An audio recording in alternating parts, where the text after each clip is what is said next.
বক্তব্য রাখবেন মাননীয় আইন, বিচার ও সংসদ বিষয়ক মন্ত্রী জনাব মোহাম্মদ আসাদুজ্জামান। আপনার সময় 10 মিনিট। ধন্যবাদ আপনাকে। মাননীয় স্পিকার, আপনাকে ধন্যবাদ। মাননীয় স্পিকার, বিরোধী দলীয় চিফ হুইপের সাথে কণ্ঠে কণ্ঠ মিলিয়ে বলছি, আজকে 14ই জুলাই। এই দিনেই স্বৈরাচারের পতন ঘণ্টা নিজেরা নিজের গায়ে ঘি ঢেলেছিলেন শেখ হাসিনার একটা উক্তি। তারপরে আন্দোলন দাবানলে রূপ নিয়েছিল। 16ই জুলাই 2 দিন পরে আবু সাইদ জীবন দিয়েছিলেন বুক চিতিয়ে রাজপথে। তাই আমরা বিশ্বাস করি জুলাই আন্দোলন এদেশের স্বীকৃত সত্য। জুলাই গণ অভ্যুত্থান আমাদের ইতিহাসের অবিচ্ছেদ্য অংশ হয়ে গেছে। আমরা বিশ্বাস করি জুলাই গণ অভ্যুত্থান বাংলাদেশের সাংবিধানিক আইনের পট পরিবর্তনে একটি অন্যতম মাইল ফলক হিসাবে চিহ্নিত হয়ে থাকবে যতদিন বাংলাদেশ থাকবে। মাননীয় স্পিকার, জুলাই আমাদের চেতনা, জুলাই আমাদের অহংকার, আমাদের বিশ্বাস, আমাদের নিত্যদিনের চর্চার কেন্দ্র, যেটা বাংলাদেশের মানুষ উপলব্ধি করছে। আমাদের মাননীয় প্রধানমন্ত্রী যখন টেকনাফ থেকে তেঁতুলিয়া, রূপসা থেকে পাথুরিয়া পর্যন্ত গ্রামে গঞ্জে, মাঠে ঘাটে, খালে বিলে পায়ে হেঁটে যখন সৈনিকের সাথে তার খাবার ভাগ করে খান, যখন কৃষকের পাশে যেয়ে দাঁড়ান, যখন শ্রমিকের সাথে হ্যান্ডশেক করেন, যখন বৈষম্যের পথ ধরে হাঁটেন, এটাই জুলাই চেতনার অবিচ্ছেদ্য অংশ। মাননীয় স্পিকার, আমরা সেরকম একটি জুলাই চেতনা ধারণ করে এগিয়ে যাচ্ছি। মাননীয় স্পিকার, জুলাই অভ্যুত্থানের পরে আমরা যে বিচার কার্যের পথ ধরে হেঁটেছি, আমরা কিছু ভুল, মিথ্যা, অপতথ্য এখানে আমরা শুনতে পেয়েছি, অসত্য তথ্য শুনতে পেয়েছি। আমরা দায়িত্ব নেওয়ার পরে 16টি তদন্ত কার্য সম্পন্ন হয়েছে মাননীয় স্পিকার। তার মধ্যে 12টি তদন্ত রিপোর্ট জমা হয়েছে, যেটা চার্জ ফ্রেম হবে, এবং 4টি চার্জ ইতিমধ্যে ফ্রেম হয়েছে। আমরা দায়িত্ব নেওয়ার পরে ইতিমধ্যেই 3টি মামলার সাজা হয়েছে, রায় হয়েছে, যার মধ্যে আবু সাইদ হত্যা মামলা আছে, যার মধ্যে হাসানুল ইনুর মামলা আছে, যার মধ্যে আরো একটি গুরুত্বপূর্ণ মামলা এখানে আছে, যেটা আমি ঠিক স্মরণে আনতে পারছি না, সেটা হয়েছে মাননীয় স্পিকার। মাননীয় স্পিকার, ইতিমধ্যেই আমরা শাপলা চত্বরের সেই নারকীয় হত্যাযজ্ঞের তদন্ত শুরু করেছি। ইতিমধ্যে আওয়ামী লীগের ফ্যাসিজমের সংগঠন হিসাবে আওয়ামী লীগের বিরুদ্ধে তদন্ত শুরু করেছি। ইতিমধ্যে জুলাই হত্যাকাণ্ডে সারা বাংলাদেশে যে হত্যাকাণ্ড সংগঠিত হয়েছিল জেলায় জেলায়, সে বিষয়েও আমরা তদন্ত কার্যক্রম শুরু করার পরিকল্পনা গ্রহণ করেছি। মাননীয় স্পিকার, মাননীয় স্পিকার, জুলাই হত্যাকাণ্ডকে কেন্দ্র করে এই ট্রাইব্যুনালে 590টি অভিযোগ জমা পড়েছিল।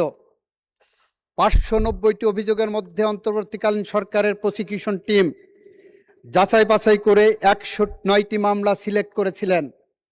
সেই 109টি মামলার মধ্যে 43টি মামলায় তদন্ত প্রতিবেদন দাখিল হয়েছে, 6টি মামলায় বিচার কার্য সম্পন্ন হয়েছে, 16 জনের মৃত্যুদণ্ড হয়েছে, 11 জনের যাবজ্জীবন কারাদণ্ড হয়েছে, 35 জনের বিভিন্ন মেয়াদে সাজা হয়েছে, 1 জন রাজসাক্ষীকে খালাস দেওয়া হয়েছে, 26টি মামলা এখনো বিচারাধীন আছে, 4টি মামলার রায় এখন অপেক্ষমান আছে। মাননীয় স্পিকার, এটা হলো তথ্য, রেকর্ড থেকে বলছি। মাননীয় স্পিকার, আমাদের মধ্যে, আমরা যারা জুলাই চেতনায় বিশ্বাস করি, আমাদের মধ্যে বিভেদের সুর দেখে দিল্লিতে বসে হুঙ্কার পাড়া হচ্ছে। আমাদের মধ্যে বিভেদের সুর দেখে দিল্লিতে বসে বলছে আত্মসমর্পণ করবেন।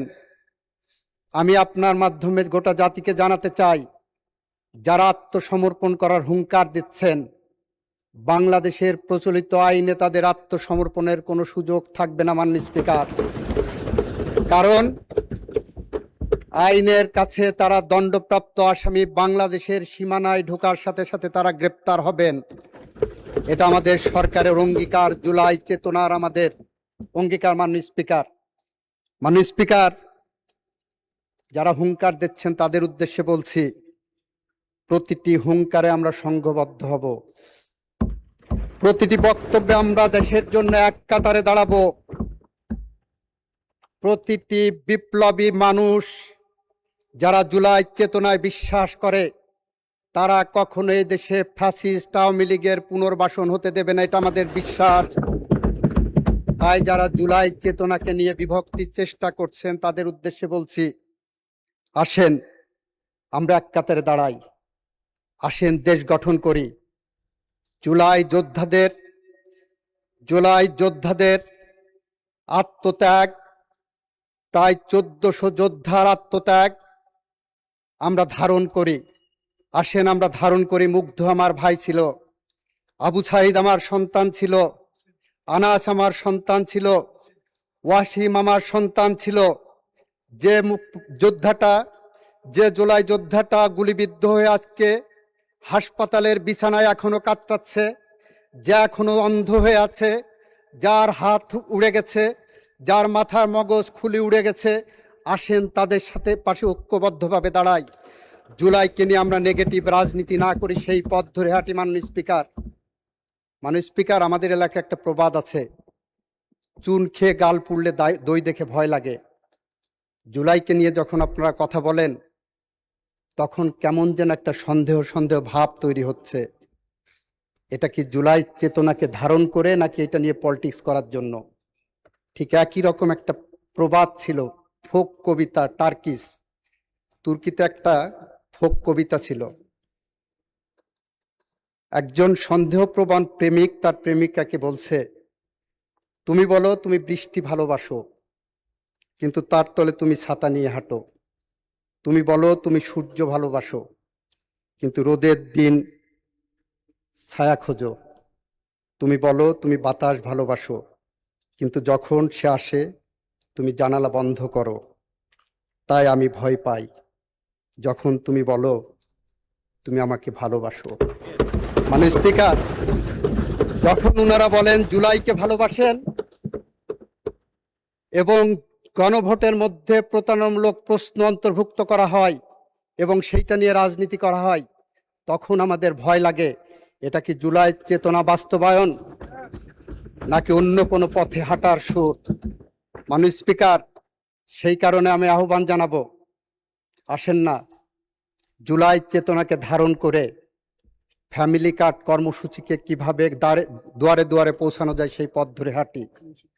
আসেন না জুলাইয়ের চেতনা ধারণ করে বাংলাদেশের কৃষকের হাতে কৃষি কার্ড পৌঁছে দিই।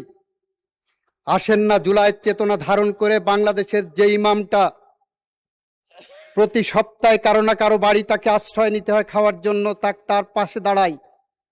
আসেন না জুলাইয়ের চেতনা ধারণ করে বাংলাদেশের কর্মসংস্থানের ব্যবস্থা করি, আধিপত্যবাদ সাম্রাজ্যবাদের বিরুদ্ধে রুখে দাঁড়াই।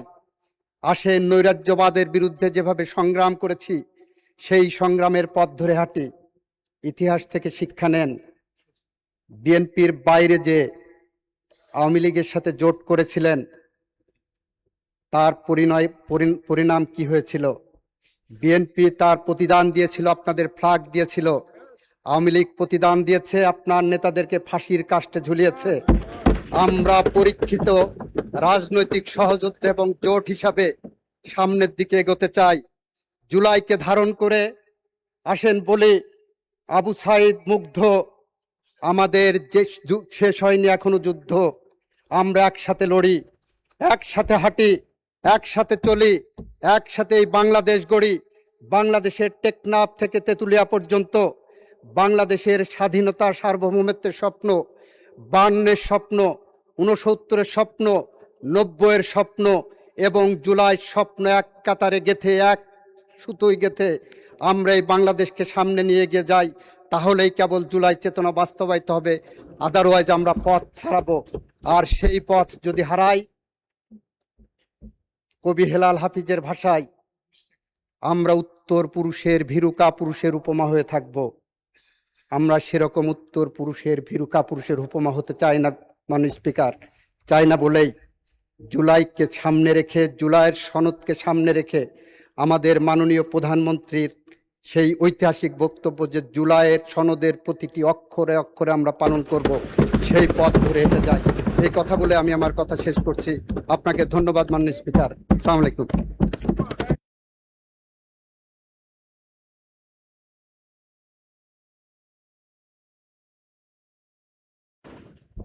ধন্যবাদ মাননীয় আইনমন্ত্রী।